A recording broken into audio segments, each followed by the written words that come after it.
The fence around the Eugene Federal Building must come down within the next 48 hours. Thanks for joining us tonight. I'm Brandon Cameraman. And I'm Kendall Bartley. That decision coming from a federal judge issuing a preliminary injunction on behalf of the Civil Liberties Defense Center, who filed a lawsuit against the federal government at the start of June. KVAL's Gold Meadows was at the hearing at U.S. District Court in Eugene. She brings us the latest from outside that fence. Judge Mustafa Kasabai initially tried to meet in the middle, saying he saw merit on both sides. But when he asked the defense to provide a timeline for when it could move the fence back, even giving them a brief recess, they were unable to do so.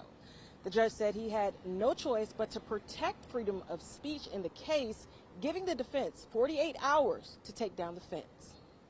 Closing arguments were heard Monday at the U.S. District Court for Eugene. The judge reviewed a reconfiguration plan of the fence to allow access to the upper and lower levels of what protesters call the Free Speech Plaza, where protests and rallies have traditionally been held since 1975.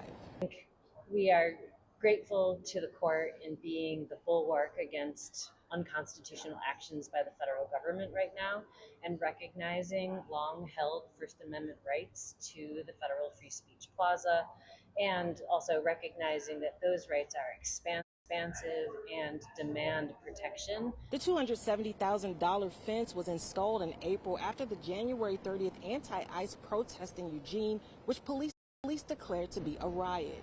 In February, the Department of Homeland Security reported $200,000 in damages to the building, with broken windows and graffiti in the protest aftermath.